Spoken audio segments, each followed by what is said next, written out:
राकेश जमवाल। माननीय अध्यक्ष महोदय, प्रश्न संख्या 1309। माननीय मुख्यमंत्री महोदय।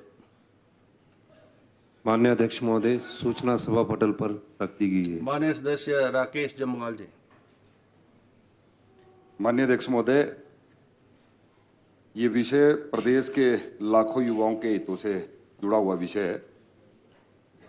11 दिसंबर को सरकार बनी, 21 फरवरी को अधीनस्थ सेवा चयन बोर्ड को भंग कर दिया और उसके बाद 4 अप्रैल 2023 को दीपक सानंद जी सीनियर रिटायर्ड आईएएस ऑफिसर, उनकी अध्यक्षता में कमेटी का गठन किया गया।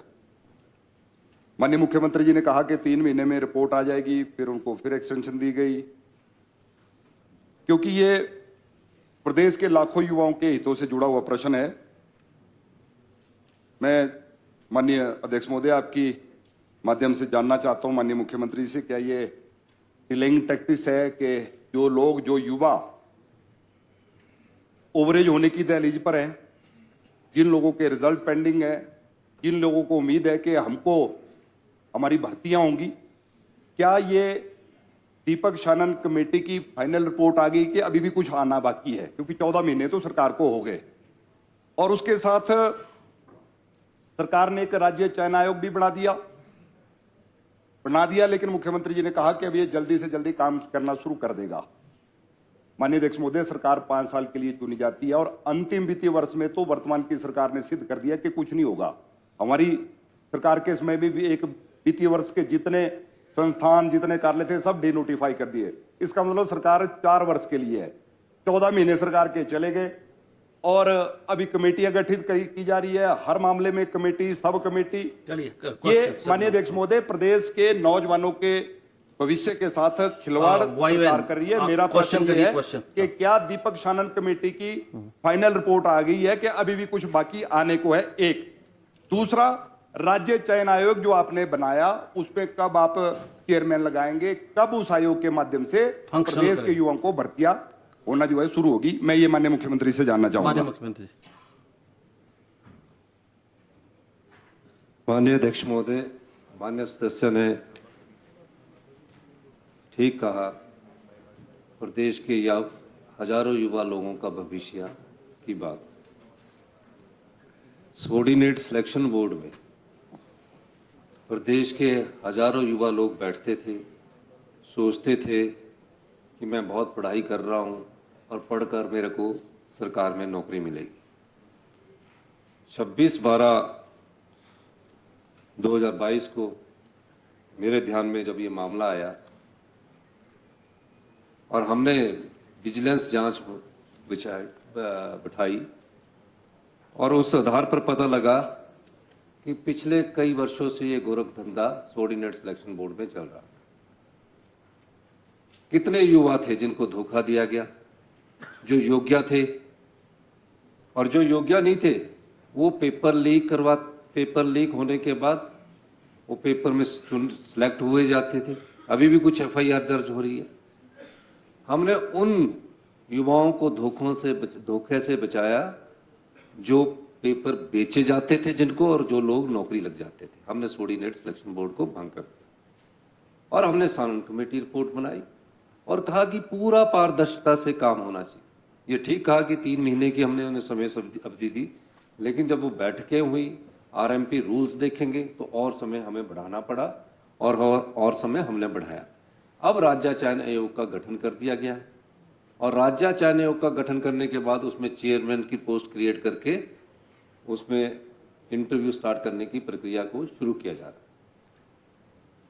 3-4 साल से ये आपके पेपर जो सबॉर्डिनेट सिलेक्शन बोर्ड में होते थे वो सब हाई कोर्ट और सुप्रीम कोर्ट में थे।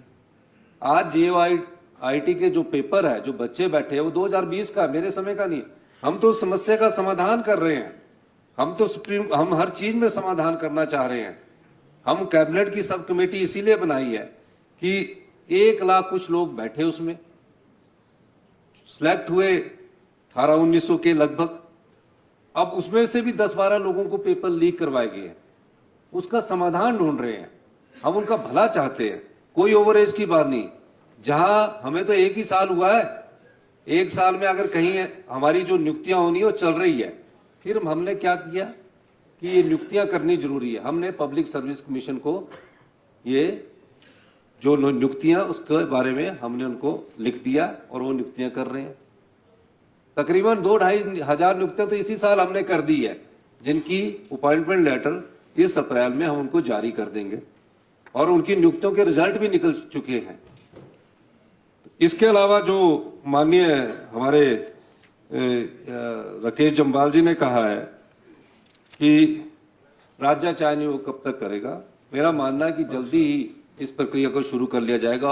और क्योंकि ये कंप्यूटर बेस्ड टेस्ट होंगे, पेपर भी कंप्यूटर ही सेट करेगा, सारे कंप्यूटर बेस्ड टेस्ट के आधार पर इसको किया जाएगा। इतना इंफ्रास्ट्रक्चर खड़ा करने के लिए अभी हमें थोड़ा समय लग रहा है, लेकिन नियुक्तियां सभी जो भी राज्य चयन आयोग के माध्यम से, जो सोर्डिनेट सिलेक्शन बोर्ड के माध्यम से होती है, वो सब राज्य चयन आयोग को चली जाएगी। जब तक राज्य चयन आयोग उन नियुक्तियों को नहीं करता, तब तक पब्लिक सर्विस कमीशन के द्वारा हम उन नियुक्तियों को कर रहे हैं, जिसमें पुलिस की भी भर्ती जो है, हम पुलिस का पेपर लीक नहीं करवाएंगे। लीक करवाने के बाद जब हल्ला हो गया तो दोबारा करवा दिया। हमने कहा पुलिस की भर्ती का पेपर भी जो है वो पब्लिक सर्विस कमीशन को करवाएगा, जब तक राज्य चयन आयोग पूरी तरह से काम नहीं कर सकता है। एक दूसरा, फिजिकल टेस्ट पुलिस विभाग वाले लेंगे। तो ये सब चीजें प्रक्रिया में है और हमारी सरकार युवाओं को 20,000 रोजगार 31 मार्च तक की जो एडवर्टीजमेंट है वो हम दे चुके हैं, 20,000। और कई बार आपके विपक्ष के नेता बोलते हैं यहाँ कि 1 लाख रोजगार की किस किताब में लिखा है? हमने बोला 1 लाख रोजगार 1 साल में उपलब्ध करवाएंगे। रोजगार सरकारी नौकरी नहीं होता, उसे काम देना होता है। तो ये भी मैं डिफाइन कर देना चाहता हूं। तो हमारी सरकार युवाओं के लिए स्वरोजगार की तरफ भी बढ़ रही है। हम युवाओं को स्वरोजगार भी बढ़ाना चाहते हैं। जो माननीय हमारे कंप्यूटर माननीय सदस्य ने कहा है, हम कंप्यूटर बेस्ड टेस्ट करवाएंगे जो राज्य चयन होगा, और कंप्यूटर बेस्ड पेपर भी सेट करवाएंगे। यही मैं कहना चाहता हूं। बहुत बहुत धन्यवाद। माननीय राकेश जम्वाल जी, माननीय अध्यक्ष महोदय, मैं ब्रीफ एंड शॉर्ट टाइम। माननीय मुख्यमंत्री से जानना चाहता हूं कि ये विषय राजनीतिक स्कोर सेट करने का नहीं है, इसके लिए अनेकों मामले हमारे पास हैं। ये प्रदेश के युवाओं के हित के साथ जुड़ा हुआ प्रश्न है। हमारी चिंता हम सदन में यहाँ पर हैं। हमको हर रोज वो नौजवान मिल रहे हैं सड़कों पर, चौड़ा मैदान में धरने पर नौजवान बैठे हैं।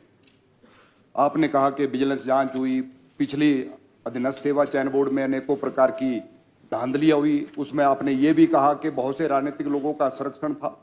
माननीय मुख्यमंत्री जी, कितने राजनीतिक लोगों के ऊपर जो है इसमें FIR हुई, थोड़ा ये भी स्पष्ट करें। एक, और आपने कहा कि कंप्यूटर बेस्ड टेस्ट होगा।